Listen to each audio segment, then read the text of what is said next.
Hello world, this is cocomarTech. Huawei smartphones are one of the top selling smartphones as of 2019 worldwide, just behind Samsung because of their innovations, powerful processors, and their cameras. So in this video, I'm very excited to unbox my next smartphone, which is the Huawei Y9 Prime.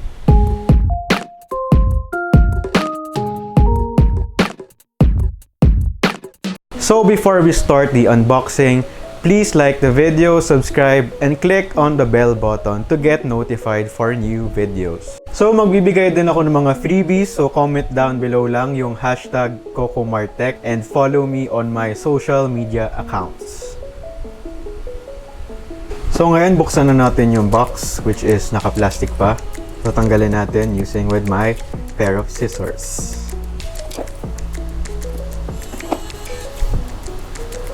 So, ang maganda sa Y9 Prime, which is kakalabas lang ngayong August, is yung wala na siyang bezels. Spoiler alert.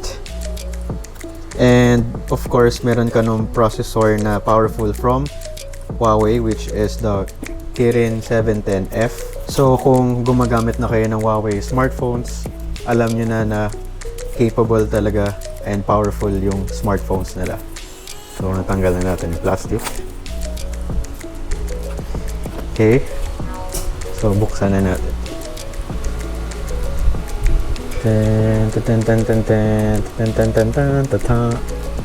So, sa box, sa harapan, makita na lang yung Y9. Sa gilid, Huawei Y9 Prime 2019. Sa taas, Huawei logo. And sa baba, information about the phone, like yung model number, IMEI, and yung color, RAM, storage. So yung phone is meron siyang 4 gigs of RAM, 128 gigs of storage, and emerald green yung kulay niya, and 4,000 milliamps of battery. So pagbukas mo ng box, ang unang makikita is yung phone, which is naka-plastic lang na bakit ganun, parang cheap lang yung plastic niya. So tanggalin natin yung phone. Pero mamaya na natin buksan. So ito yung phone. So meron ka sticker sa likod para sa warranty. So meron ka rin on triple camera with AI. And then sa baba may flash. Then meron ka fingerprint sensor sa upper portion. Sa baba meron ka nung Huawei logo. So at the bottom of the phone, you have the USB Type-C port, 3.5mm headphone jack, bottom firing speakers, and meron kang internal microphone. And then at the right side of the phone, you have the power button and volume rocker. Sa left side, walang nakalagay. At the top of the phone, you have the SIM card tray and yung sa pop-up camera ng smartphone. So I will do a separate video for the camera testing of the smartphone and the full review. So sa box, meron kang free jelly case na usual jelly case. Medyo manipis siya. And then meron ka nung quick start guide and then warranty card from Huawei. And then meron ka rin nung Type-C cable and yung power brick. And meron ka rin free headphones. Wired headphones.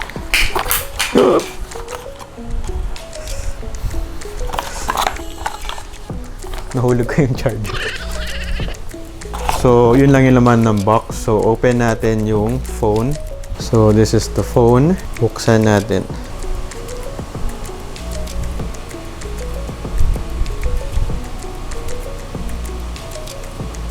Yan. So, initial set of the phone.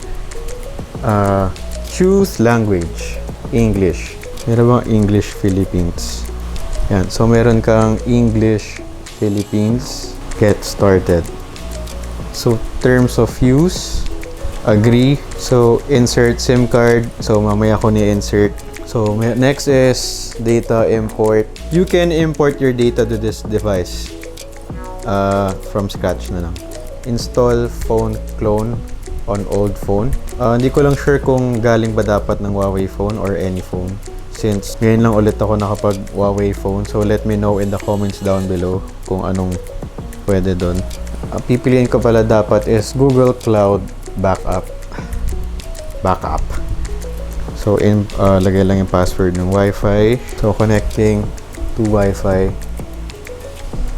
Sa mga Huawei users, bakit nyo pinili ang Huawei?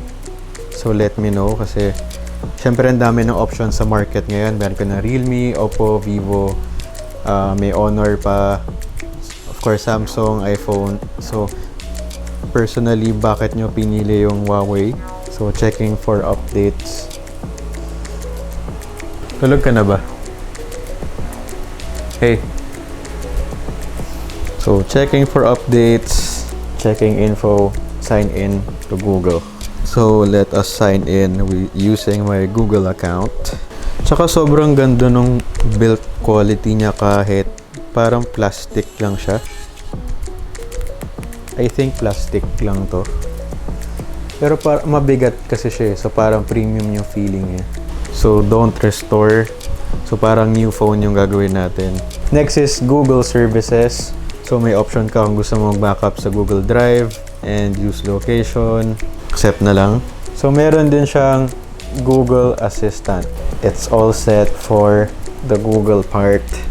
Let's continue. And then, Huawei ID.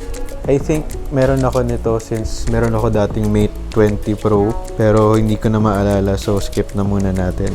Then cloud, skip muna natin yung cloud. So for the security, you have the fingerprint ID and some password. So wala siyang face unlock. So set natin yung fingerprint ID. Para sa fingerprint ID ng Huawei, pwede mo siya gamitin sa pag-answer ng calls, take photos, stop alarm, show notification panel, and browse photos. And of course, para ma-unlock yung device. And then, bago mo start yung fingerprint, kailangan mo maglagay ng code.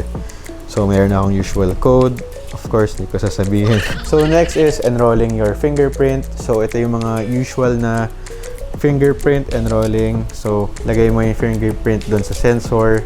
Then, parati mo lang ilalagay yung fingerprint dun sa sensor, yung fingers mo sa sensor. So, any finger naman pwede mong gamitin. May mga videos pa nga na yung toes yung ginagamit nila para hindi mabuksan ng girlfriend nila. So, lift your finger.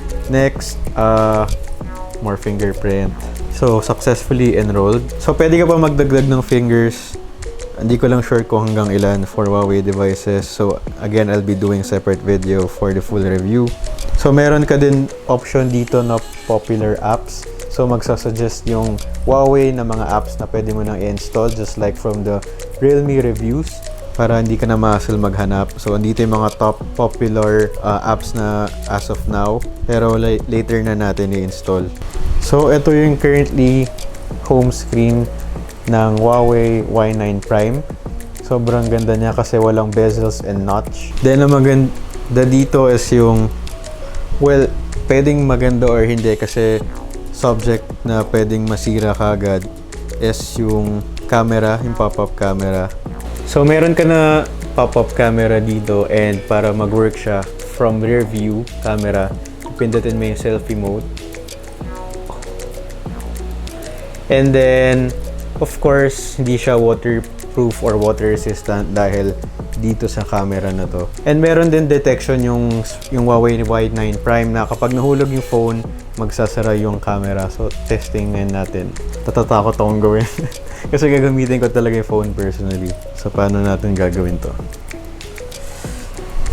Lipat tayo sa bed para pag nahulog, di masyadong masira. Let's go, let's go, let's go. So, tingnan natin kung magko-close nga yung pop-up camera. And 1, 2, 3. Oh, na-close nga siya. So, one more time, try natin. Walang cuts to ah. Rear view camera, selfie camera, pop-up. And then, fall. Oh, na-close siya. So now, ililipat ka naman yung SIM card ko coming from the Realme 3 na ginagamit ko for some days now para matry yung phone, para magawa ng full review. Dito naman sa Huawei Y9 Prime. So, sobrang excited na ako gamitin to dahil sa build quality niya. Kahit plastic siya, ang ganda ng pagka-build niya. And specs nga niya na MediaTek 710F. So gagawa din ako ng review about gaming, performance, benchmark, and lipat na natin yung SIM card.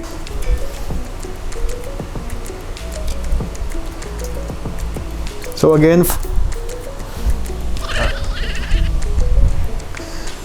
for the freebies, just comment down #cocomarTech in the comment section down below para mabigay ko yung mga freebies.